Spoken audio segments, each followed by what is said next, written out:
श्री स्वामी समर्थ. स्वामी भक्तांनो, स्वामींचे संदेश असेच प्राप्त करण्यासाठी आपल्या चॅनेलला आत्ताच सबस्क्राईब करा. स्वामी भक्तांनो, स्वामी आपल्याला भरपूर काही ज्ञान देत आहेत आणि आपण स्वामींच्याकडे एकच प्रार्थना करायची आहे. हे स्वामीराया, मी जेव्हा संकटाच्या ओझ्याखाली पूर्ण दबून जाते तेव्हा माझे मन व्याकुळतेने तुझा धावा करते आणि हे आई, तू क्षणाचा विलंबही न करता माझ्या हाकेला धावून येतेस आणि मला संकटातून बाहेर काढतेस. हे स्वामीराया, आमची तोडकी मोडकी भक्ती आवडते, हेच आमचे दौलत आहे. हे माऊली, असेच तू माझ्या लेकरांवर प्रेम कर आणि आम्हाला प्रेरणा दे, आम्हाला मार्गदर्शन कर, कारण तू सोडून आम्हाला कोणीही नाही. मित्रांनो, संदेश जर आवडत असेल तर नक्कीच व्हिडिओला लाईक करा आणि कमेंटमध्ये श्री स्वामी समर्थ टाईप करा. नक्कीच स्वामींचा कृपा आशीर्वाद तुमच्यावर होईल. स्वामी म्हणतात, बाळा, मला माहीत आहे तुझ्या मनात काय विचार चालू आहे.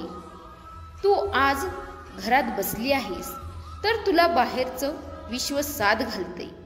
बघ आम्ही कसे कमवत आहोत. पण बाळा, तू जास्त विचार करू नकोस.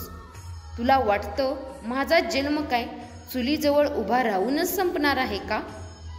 पण तुझ्या मनात सतत विचार येत असतो, काय करते मी, फुकट वेळ वाया घालवत आहे. तर तू बाळा ऐक, तू जे काम करते ते जगायला शिकवते, त्याचा मान ठेव. बाळा, तू घरची अन्नपूर्णा आहेस, नको कोसू स्वतःला. आता गरज तुझी घरात जास्त आहे म्हणून ते काम तुला मी दिले आहे आणि मी दिलेली कोणतीही गोष्ट कधीच वाया जात नाही. तू निष्ठेने जग, तुला मी सापडेल. आता समज काही उद्योग घेतलास करायला तर लोकांची लाज बाळगू नकोस. जे करशील ते योग्य असायला हवं, पण स्वतःचा मान सुद्धा तेवढाच महत्त्वाचा आहे बाळा. स्वामी म्हणतात, बाळा, या जगात पाहायला गेलं तर इथं सगळं खूप सुंदर आहे. तुला ती दृष्टी तयार करता आली पाहिजे.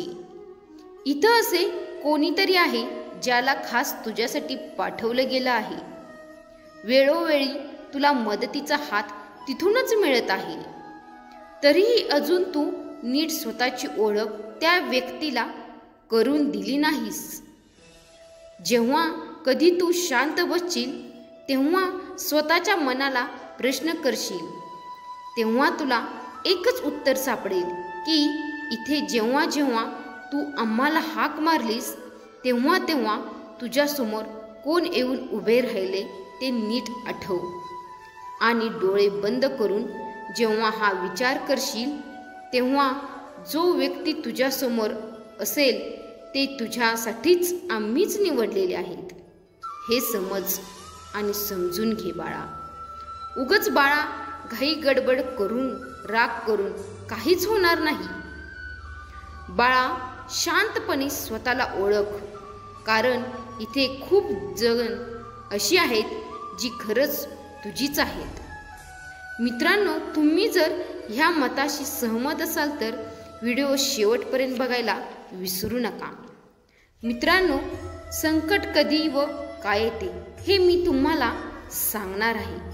एकदा काय झाले, एका चिमणीने देवाकडे तक्रार केली की मी खूप मेहनतीने एक घरटं बनवलं होतं, पण तुम्ही वादळ पाठवलं आणि माझं घर उद्ध्वस्त झालं. देव त्या चिमणीला म्हणाला, तू घरट्यामध्ये होतीस आणि तुझ्या घरट्याकडे साप येत होता, त्यासाठी मी वादळ पाठवलं, म्हणजे तू झोपेतून उठून उडून जावे आणि तुझे प्राण वाचावेत. मित्रांनो, आपल्या जीवनात पण नेहमी संकट येत असतात, पण ते आपल्यालाही कळत नाही की देव आपल्याला नेहमी वाईट परिस्थितीतून बाहेर काढत असतो. जेव्हा तुम्हाला वाटतं की देव तुमच्यावर संकटे आणत आहे, तर विश्वास ठेवा, देव तुम्हाला त्यातून बाहेर सुद्धा काढणार आहे. फक्त आपल्या देवावर पूर्ण विश्वास पाहिजे. स्वामी म्हणतात, पराभवानेच माणसाला स्वतःची खरी ओळख पटत असते. एकदा हारलो म्हणून प्रयत्न करण्याचे सोडायचे नसतात. दुःख तर आयुष्यात सगळ्यांनाच असतं. काहींना बोलून दाखवता येतं, तर काहींचे अबोलच राहतं. कोणाचे लुबाडून खाणाऱ्यापेक्षा कष्ट करून खाणारी माणसं जास्त सुखी असतात. आयुष्यात खूप कष्ट झाले, संकट तर येतच असतात. स्वामी परीक्षा घेतात, अक्षरशः नकोसं वाटतं, पण स्वामी सेवेकऱ्यांना आणि भक्तांना एवढं खंबीर बनवतात की भविष्यात कितीही मोठा प्रसंग आला तरी तो व्यक्ती त्यातून अलगद बाहेर निघतो. सर्व दुनिया अचंबित होते, ही स्वामींचीच कृपा असते. स्वामी म्हणतात, माझं काय चुकलं हे देवाला विचारण्यापेक्षा आपल्या मनाला विचारत चला. कारण आपल्या कर्माची, चुकांची आणि चांगल्या वाईट गोष्टींची जशी नोंद देवाकडे असते, तशीच एक प्रत आपल्या मनाकडे पण असते. प्रत्येकाच्या आयुष्यात काय लिहून ठेवलं आहे हे स्वामींच्या शिवाय कोणालाच माहीत नाही. म्हणून आयुष्याचा जास्त विचार न करता स्वामी सेवेचा विचार करा. स्वामींची सेवा करा. आयुष्यात कितीही संकटे आली तर महाराजांच्या सेवेने नक्कीच दूर होतील. स्वामी म्हणतात, बाळांनो, नशिबाच्या खेळामुळे नाराज होऊ नका.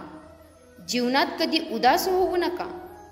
नका ठेवू विश्वास हातावरच्या रेषावर, कारण भविष्य तर त्याचंही असतं ज्याचे हातच नसतात. म्हणून स्वामींची सेवा करा. अशक्य ही गोष्टी शक्य करतात स्वामी. श्री स्वामी समर्थ म्हणजे कोण? स्मरण करताच समोर उभे राहतात ते स्वामी. जे संकट तुमच्यापर्यंत पोहोचण्याच्या अगोदर जे आपल्या मदतीला धावतात ते स्वामी. जे आपल्या भक्तांचे अनंत अपराध आपल्या झोळीत घेतात ते स्वामी. जे सुखदुःखाच्या पलीकडे आहे ते स्वामी. आयुष्यामध्ये जेव्हा तुम्ही पुढे जाण्याचा प्रयत्न करत असतात, तेव्हा हळूवार अलगद एक पाऊल तुम्ही पुढे पुढे टाकत काहीतरी गवसणी घालण्याचा प्रयत्न करत असतात. अशा वेळेला वाटेवरती कटू प्रसंग आणि अप्रिय व्यक्ती जी तुम्हाला त्रास देण्यासाठी प्रयत्न करत असतात. पण जे अप्रिय आहेत ते वाटेत भेटले म्हणून स्वतःसोबत पुढे वाहून न्यायचे नाही. ते सारं त्याच वाटेवर सोडायचं, तरच पुढचा प्रवास पुन्हा हलका आणि सुंदर असा सुरू होईल.